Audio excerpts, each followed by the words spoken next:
모동숲 꿀팁. 지난번 1편이 많은 사랑을 받아서 오늘은 미처 담지 못했던, 제가 처음 알았을 때 정말 놀랐었던 꿀팁들로 정리해서 가져왔습니다. 초보분들은 참고하셔서 편하게 동숲을 즐기시고, 고인물분들은 전부 알고 계시는지 체크해보시면서 오늘 영상 즐겁게 즐겨주시기 바랍니다. 보시기 전에 구독, 좋아요 한 번만 눌러주시고 바로 가보시죠.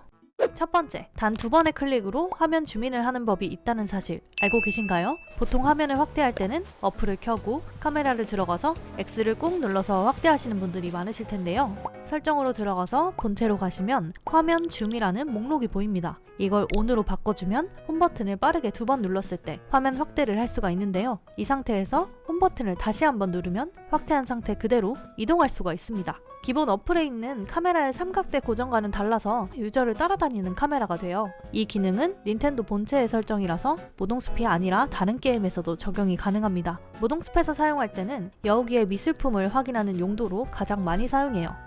작품에 말을 걸고 자세히 볼래요를 선택해서 가짜인지 진짜인지 확인하는 게 원래의 절차이지만 여우기가 말도 많아서 귀찮잖아요? 이렇게 번거롭게 확인하지 마시고 그냥 떨어져서 홈 버튼 2번의 클릭으로 빠르게 미술품을 살펴본다면 훨씬 더 시간을 단축할 수가 있습니다. 홈 버튼 한 번을 더 눌러서 확대 고정한 뒤에 이동해준다면 여러 종류의 미술품을 한 번에 확인해 볼 수가 있어요. 다만 이렇게 확대를 했을 때는 카메라보다 화질이 떨어지는 편이라 사진을 찍을 때는 적합하지 않습니다. 하지만 일반 카메라보다 확대가 더 많이 되는 편이고 위치도 더 많이 조절할 수가 있어서 빠르게 무언가를 확인하는 용도로 쓰면 편하게 게임을 즐길 수가 있습니다. 두 번째, 이건 꽤 알고 계시는 분들이 많지만 조작 관련이기 때문에 한번 짚고 넘어가겠습니다. 대화를 하던 도중 대화를 취소하고 싶을 때는 가장 아래쪽 선택지를 눌러야 하는 경우가 많은데 이때 B키를 연달아 2번 누르면 더 빠르게 대화를 종료할 수가 있습니다. B키는 대화를 빠르게 넘기는 용도로도 사용이 가능해서 적절하게 사용하면 아주 편리한 키입니다. 그런데 B키 연타로 대화를 넘기다가 실수로 취소해서 대화가 종료되는 게 싫으시다면 L 혹은 R키를 눌러 대화를 빨리 감을 수도 있는데요. L, R키는 대화를 다음 페이지로 넘겨주진 않아서 A키와 같이 눌러서 사용해야 하는데 그래서인지 저는 잘 안 쓰게 되더라고요. 편하신 대로 사용하시면 좋을 것 같아요. 그리고 마일리지를 확인할 때는 왼쪽 조이콘을 움직이면 하나하나 확인하는 용도, 오른쪽 조이콘을 움직이면 한 페이지씩 내리는 용도입니다. 만약 마일리지 획득에 성공했다면 오른쪽 조이콘을 내리면 한 번에 그 페이지로 이동합니다. 이렇게 말이죠. 자, 세 번째, 채팅을 칠 때 이렇게 하나하나 이동해서 치기 귀찮은데요. 화면을 직접 터치할 수도 있고 만약에 도구로 연결했다면 키보드를 연결할 수 있습니다. 온라인에 가입했다면 닌텐도 온라인 어플을 받아 채팅을 치면 더 빠른 속도로 타자를 치는 게 가능합니다. 다만 닌텐도 온라인은 온라인 가입 유저가 온라인의 상황일 때만 쓰실 수 있으니 참고 부탁드립니다. 은근히 서만을 왔다 갔다 하는 게 귀찮을 때가 있는데요. 그럴 때는 토간을 이용해서 길을 편하게 이동할 수가 있습니다. 토간은 너굴 쇼핑에서 5,000벨에 구매할 수 있으며 2개를 설치하면 확정적으로 두 위치를 이동하고 여러 개를 설치했을 경우 설치한 순서가 아니라 랜덤 위치로 이동하게 됩니다. 토간은 밖뿐만이 아니라 집 안에도 설치할 수가 있습니다. 집 안과 밖을 편하게 이동할 수도 있고 이렇게 지형을 이용해 토간을 숨기고 다른 장소로 이동한 듯한 연출을 할 수도 있어요. 적절하게 활용하시면 아주 편한 효자템입니다. 다만 주민 집안에는 토간을 설치할 수 없으니 참고 부탁드립니다. 도구가 전환되는 순서는 아이템을 인벤에 가지고 있는 순서랑 동일합니다. 자주 쓰는 아이템으로 순서를 정리해두면 편하게 아이템을 꺼낼 수가 있습니다. 저는 처음에 즐겨찾기 순서랑 동일한 줄 알고 조금 헷갈렸었는데 즐겨찾기의 순서는 전혀 연관이 없더라고요. 풍선을 터뜨릴 때는 새총을 통해 터뜨릴 수가 있습니다. 그런데 만약 2층이나 3층에 서 있을 때 내 앞으로 풍선이 지나간다면 어떻게 해야 될까요? 그렇다면 잠자리 채로 터뜨릴 수가 있습니다. 여러분들께 풍선이 실제로 터지는 걸 보여드리고 싶어서 풍선이 날아오는 걸 확인하고 절벽을 쌓아 올라가서 대기를 했습니다. 그리고 풍선이 앞을 지나갈 때 잠자리채를 휘두르면 풍선이 터지고 선물은 아래로 떨어집니다. 2층, 3층에 있을 때 풍선이 지나간다면 쓰기 좋은 꿀팁입니다. 다리를 건설할 때 크기를 어떻게 정해야 할지 모르겠다면 이 팁을 참고해주세요. 일단 세로 4칸은 고정이고요. 가로의 길이는 3칸부터 5칸까지 자유롭게 설치할 수 있습니다. 가로의 길이에 따라서 설치한 다리의 모양도 바뀝니다. 5칸은 엄청 길죠? 다리를 만드실 때 이 부분 참고해 두시면 좋을 것 같아요. 다리나 비탈길을 세울 때 혼자 기부금을 전부 부담하기 너무 버거운데요. 기부를 하지 않고 다음 날로 가서 확인해보면 금액이 올라가 있는 모습 확인되시죠? 이 돈은 그냥 오르는 것이 아닌 마을 주민들이 함께 기부해주는 금액입니다. 마을 주민과의 친밀도가 높을 경우 기부금이 더 커지게 됩니다. 주민 10명 기준 고르게 친밀도 작업이 되어 있다면 하루에 1,500벨 이상의 벨이 모입니다. 이것을 통해 주민과의 친밀도를 대략적으로 확인할 수가 있어요. 저는 1,528벨이 모였으니 친밀도가 꽤 높은 편에 속하겠죠? 하루만 더 이동해 볼게요. 이제는 기부금이 3,000벨이 넘었습니다. 그리고 건설 금액은 본인이 아니라 다른 유저가 놀러와서 기부를 할 수도 있어요. 절벽을 부술 때 모서리를 치면 이렇게 둥글게 깎이는데요. 여기서 한 번 더 삽으로 치면 한 칸이 사라집니다. 그래서 절벽 한 줄을 다 없애려면 2번씩 쳐서 절벽을 깎아야 하기 때문에 시간이 2배로 걸리는데요. 이럴 때는 이렇게 한 칸 한 칸 띄어서 치면 좀 더 빠르게 절벽을 없앨 수가 있습니다.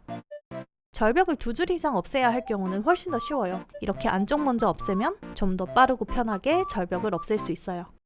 너굴 쇼핑은 너굴 사무소로 들어가서 ATM기를 확인해야 되는데 여기서 100개를 구매할 경우 휴대폰 앱이 열리면서 폰에서도 너굴 쇼핑을 이용할 수가 있게 됩니다.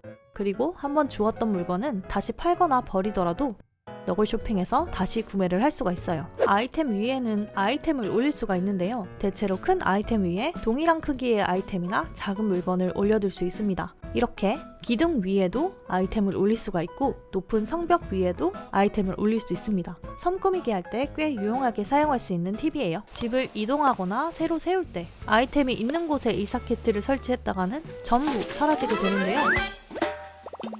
그럴 때는 너굴 사무소로 들어가서 재활용통을 확인하면 다시 찾아볼 수가 있습니다.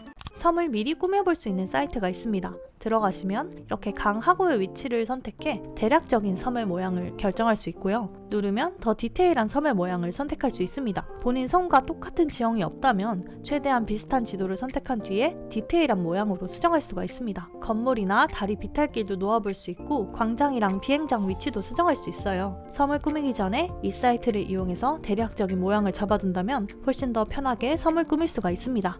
별똥별이 내리는 날 소원을 빌면 다음날 해변가에 별이 떨어져 있는데요. 이때 얻을 수 있는 최대 별의 개수는 20개입니다. 그 이상은 아무리 소원을 빌어도 더 별을 얻을 수가 없어요. 별은 소원을 빌고 다음날 해변에서 주울 수가 있는데요. 이렇게 다음날로 가서 해변에서 별을 하나씩 주워 보겠습니다. 해변을 전부 돌면서 별을 확인해 봤는데 별의 개수가 부족합니다. 이때는 별을 줍고 저장한 뒤 저녁으로 시간을 타임슬립해서 확인해 보시면 나머지 별이 전부 떨어져 있는 걸 확인할 수 있습니다. 저장 종료 후에 저녁으로 이동을 하지 않고 그냥 재접속을 하기만 해도 별을 전부 주울 수 있다는 얘기가 있어서 확인을 해봤는데요. 이때는 하나밖에 안 떨어져 있더라고요. 나머지 9개의 별은 시간이 지난 뒤에야 확인할 수 있었습니다. 안전하게 하시려면 아침에 한번, 저녁에 한번 접속해서 별을 확인해 보시는 걸 추천드려요. 그리고 친구를 불러와서 같이 소원을 빌 경우 최대 40개의 별을 얻을 수가 있습니다. 혹시나 싶어서 부주대를 소환해봤는데 전혀 효과가 없더라고요. 부주대로는 별을 더 얻을 수가 없는 모양입니다.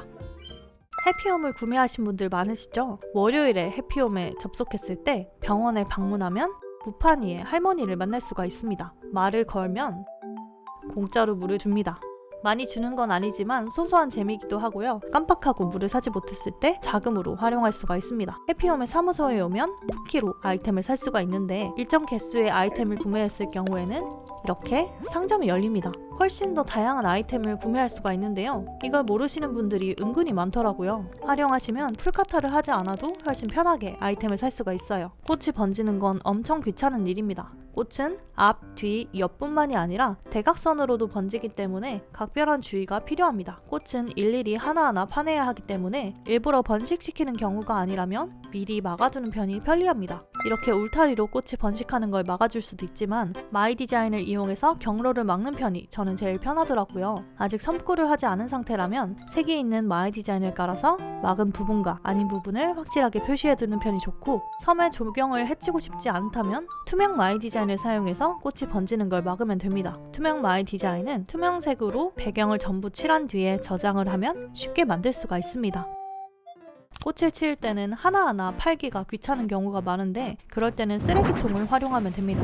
쓰레기통 아이템이라면 전부 아이템을 버릴 수 있는 기능이 있습니다. 꽃을 버리거나 기간이 지난 분실물, 썩은 무도 전부 처리가 가능합니다. 가짜 미술품 같은 경우는 가게에도 팔 수 없기 때문에 선물 받으면 난감한 경우가 많죠. 그럴 때 쓰레기통을 이용해주세요.